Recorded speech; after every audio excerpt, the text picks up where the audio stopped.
To பெரியம்மா சமையல் வாங்க. நீங்கள் ட்ரக்கன் சிக்கன் செய்ய போகிறோம். அதுக்கு என்னென்னா சிக்கன் வந்து நம்ம ஒரு 300 கிராமுக்கு எடுத்து வச்சுருக்கோம்.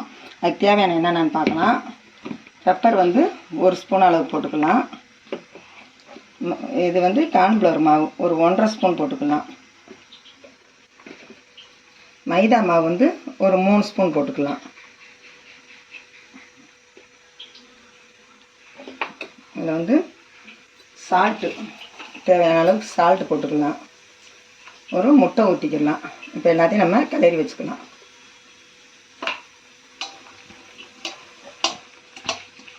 எல்லாத்தையும் கிளறி ஒரு 10 நிமிஷம் ஊற வச்சுக்கலாம்.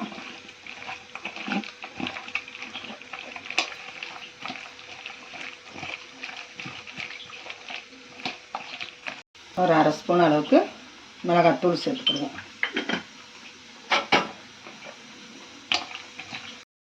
இப்போ எல்லாம் நல்லா பிரட்டிட்டோம். ஒரு 10 நிமிஷம் மூடி போட்டு மூடி வச்சுக்கிடுவோம். நல்லா கொஞ்சம் ஒரு 10 நிமிஷம் ஊறட்டும். ஊறினப்பறம் நம்ம செய்யலாம். நம்ம பரட்டி வச்ச சிக்கன்லாம் நல்லா ஊறிடுச்சு. இப்போ நம்ம வந்து எண்ணெயில் போட்டு பொரிச்சுக்கிடலாம். மிதமான சூடு வச்சுக்கோங்க. ரொம்ப வச்சனாலும் மொறு மொறுன்னு இதாயிரும், உள்ளுக்குள்ளே வேகாது, மேலாக கறியிரும். அதனால் இந்த அளவுக்கு சூடு வச்சு நம்ம பொறுமையாக பொரிச்சு எடுத்துக்கலாம்.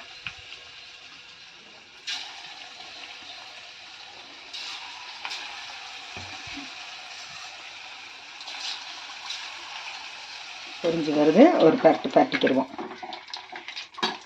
இந்த மாதிரி இதமான சூட்டில் வச்சிங்கன்னா தான் உள்ள கறி நல்லா வேகும். இந்த அளவுக்கு நல்லா பொரிஞ்சு வருது பார்த்திங்களா? கொஞ்சம் வேகட்டும். வந்துருச்சு. நம்ம இதை எடுத்துருவோம்.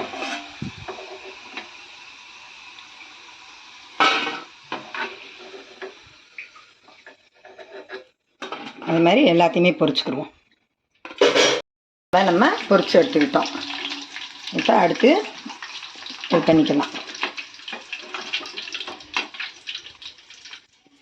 எல்லாத்தையும் பொரிச்சிட்டோம். ஸ்டவ் ஆஃப் பண்ணிடுவோம்.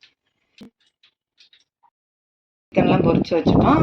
இப்போ சட்டி காஞ்சிருச்சு. இப்போ நம்ம அந்த சிக்கன் பொரிச்ச எண்ணெயவேவும் ஒரு 3 அளவுக்கு ஊற்றிக்கலாம். 3 ஸ்பூன் அளவுக்கு போதும்.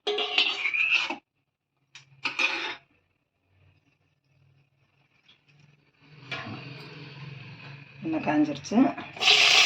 இஞ்சி சேர்த்துக்கலாம். அது கூட பூண்டையும் சேர்த்துக்கலாம்.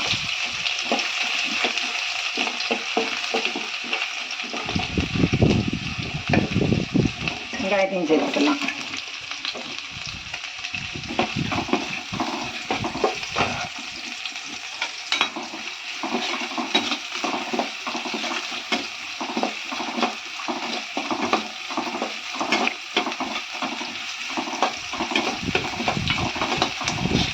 குடமிளகாய் சேர்த்துக்கலாம்.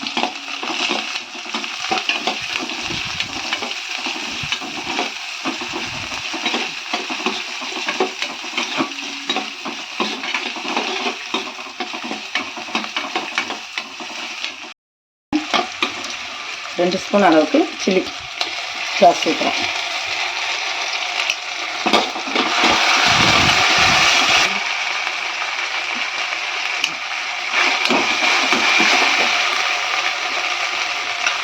தக்காளி சாஸ் வந்து 2 ஸ்பூன்.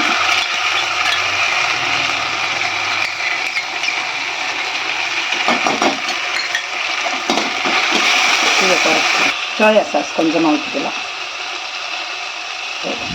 1/2 ஸ்பூன் அளவுக்கு சர்க்கரை சேர்த்துக்கலாம்.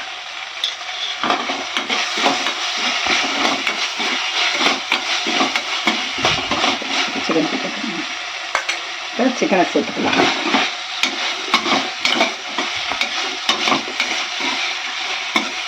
எள்ளு சும்மா கொஞ்சமாக சேர்த்துக்கலாம். கொஞ்சோண்டு எள்ளு பார்க்கவே அழகாக இருக்குங்களா? சூப்பராக இருக்குது. டேஸ்ட்டும் அதேமாரி நல்லாயிருக்கு.